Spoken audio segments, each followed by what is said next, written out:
So, ang strategy na gagamitin natin today is support and resistance strategy using this indicator na in-install natin sa MetaTrader 4. Okay?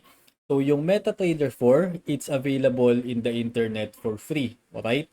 So, you can download MetaTrader 4 for free. Alright? So, you will just install this indicator right here and now you can use this strategy. So, may kita nyo, no? Nandito yung mga key levels. Okay, so this green areas right here. So this right here is a resistance area. Okay, and also yung mga blue lines. So hihintayin lang natin na ma-reach nung candle etong mga level na to. Then titignan natin yung price action. Okay, so based dun sa price action, mag-enter tayo ng trade. Alright? So mamaya makikita natin, no? So as you can see, meron ditong support level. Alright?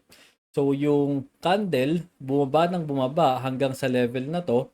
And makikita natin, zoom lang natin, no? Ayan. Makikita natin na once na na-hit nung candle, etong support level na to, it immediately get rejected. Okay?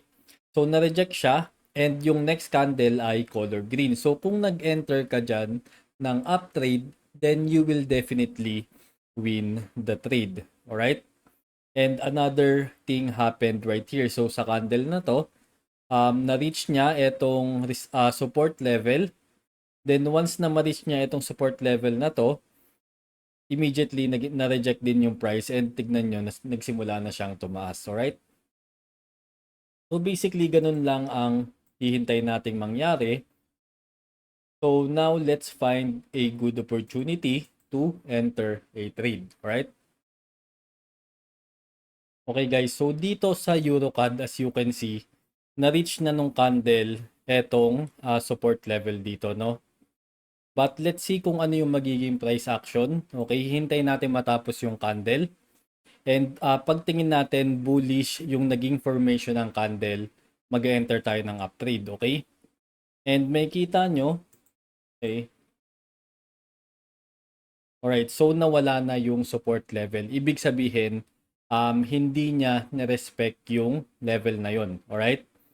So I think titignan pa natin kung pwede tayo mag-enter dito. Tignan natin sa higher time frame. Okay, so ngayon nasa 5-minute time frame na tayo.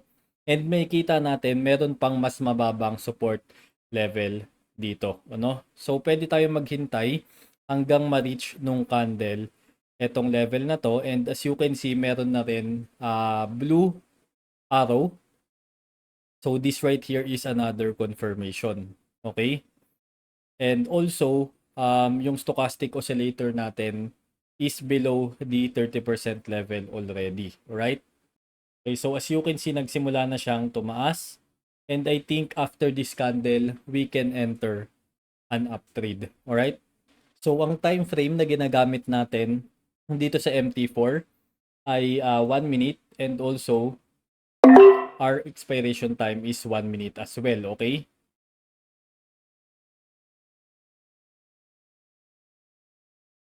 So as you can see, nagtuloy-tuloy na yung pagtaas nung price, okay?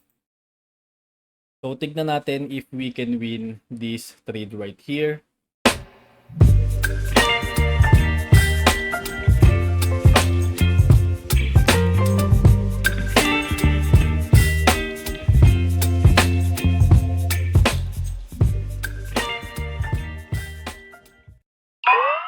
Alright guys, so we have won the trade, okay?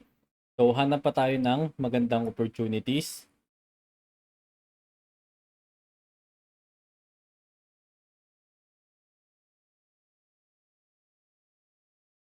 Okay, so dito sa Euro JPY, tignan natin if okay, so maganda yung payout dito sa Kotex, it's 85%. Okay, but now nagsimula na siyang tumaas, okay? Hindi pa siya nakaka-reach ng support level. So I think I will pass on this one. So tingin muna tayo ng iba pang opportunity. So dito guys sa USD against Japanese yen, pwede tayong mag-enter dito ng down trade, okay? So makikita natin yung stochastic oscillator ay nasa taas na ng 70% level and na-reach na rin nung candle etong resistance level na to, no? Etong blue line. So that's Euro JPY. USD JPY pala guys, I'm sorry. Okay, USD JPY. Kaya nagulat ako, hindi parehas yung chart, no? So yan, parehas na siya. So I think we can enter here a down trade. Let's just wait for this candle to close.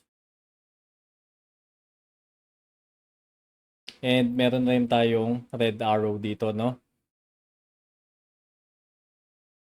Op. Wait lang. Na-finish yung candle as a green candle, okay?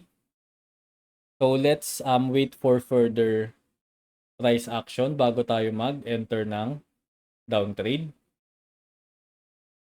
Alright guys, so dito sa British pound against US dollar, makikita natin na yung price malapit nang ma-reach etong support level na to, no?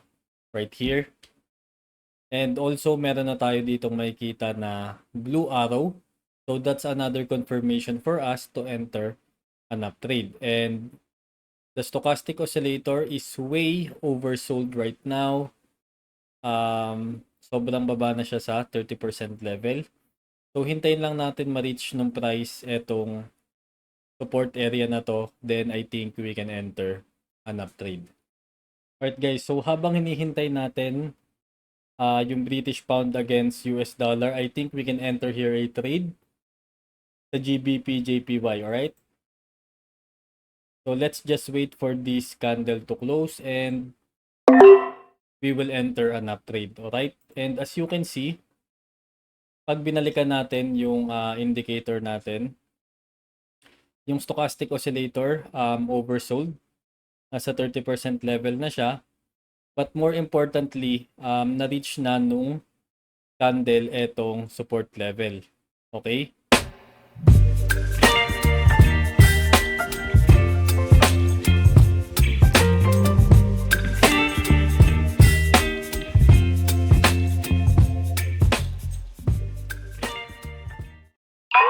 Alright guys, so we have won the trade, no? Medyo pinakaba pa tayo onte dahil bumaba siya dun sa level, no? But as you can see at the last minute, tumaas pa rin siya and we have won the trade, right? So hanap pa tayo ng bagong opportunity.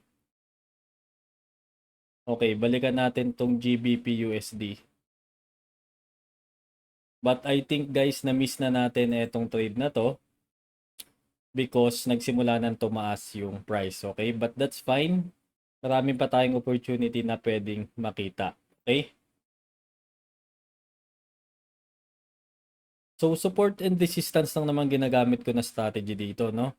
So kahit wala kayo na indicator na to, of course you can manually draw the support and resistance levels. And naturo ko na rin naman dati kung paano gawin yun. Maghahanap lang kayo ng levels of rejections, alright? Or gumamit kayo ng zigzag indicator.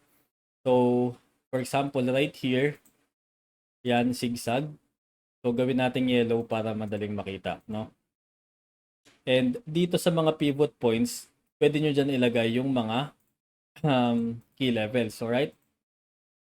Tulad nyan, no? Pwede to. So, hintayin nyo na yung price ma-reach etong mga level na to, no? Then, once na ma-reach niya yung mga levels na dinowing nyo, then titignan nyo yung price action. So, kung nakakita kayo ng rejection, ibig sabihin, nire-respect niya yung level na yon and most likely, yung next candle would be going to the other direction. Alright? So, tulad dito, once na na-reach niya etong resistance level na to, nakita nyo yung etong candle na to is a bearish candle. Okay, so meron siyang long upper wick. So meaning merong selling pressure. Okay? So pag nag-enter ka dito ng down trade, as you can see, yung next candle is a red candle. So you will definitely win this trade right here. Okay? And pwede nyo rin siyang itry sa higher time frames. Okay? So for example, 3-minute time frame and also expiration time. Okay? So practice kayo guys sa demo account. But of course, kung idodrawing mo yan manually, since yung price ay constantly gumagalaw, no? Of course, kailangan mong i-update yung mga levels. So, napakadami na itong currency pairs na to. Kailangan mong i-update pare-parehas. Then, mahirap. Okay, so, pag meron kang indicator tulad nito, then madali na lang. Ibabrowse mo lang isa-isa yung mga currency pairs and may kita mo na yung mga key levels. Di mo na kailangan i-drawing manually. And kusa rin nag-update yung mga key levels, support and resistance levels. Kusa na rin nag-update. Alright?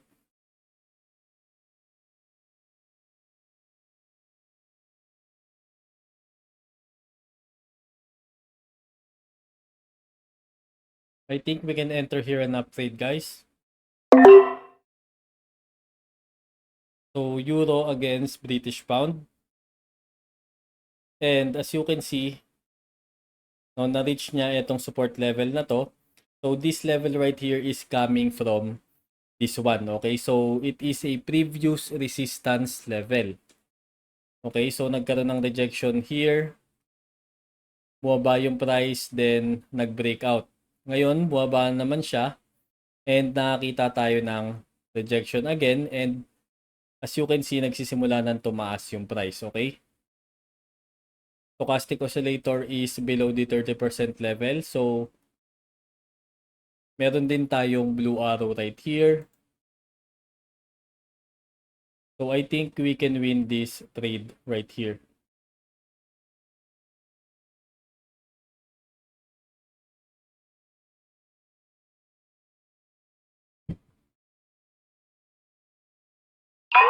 Alright guys, so we have won the trade.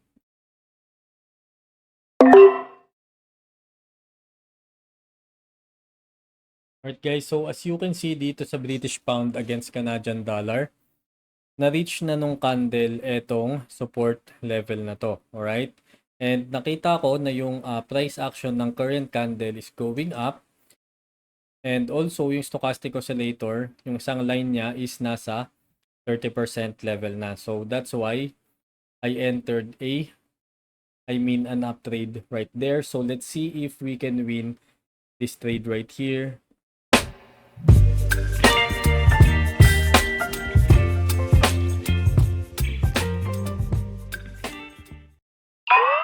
Right guys, so we have won the trade again.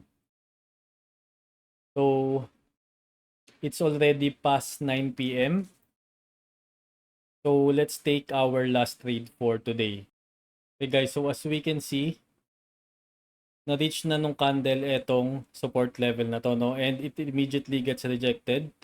So let's just wait for this candle to close. Then we will enter here an up trade. So this one is gonna be our last trade for today.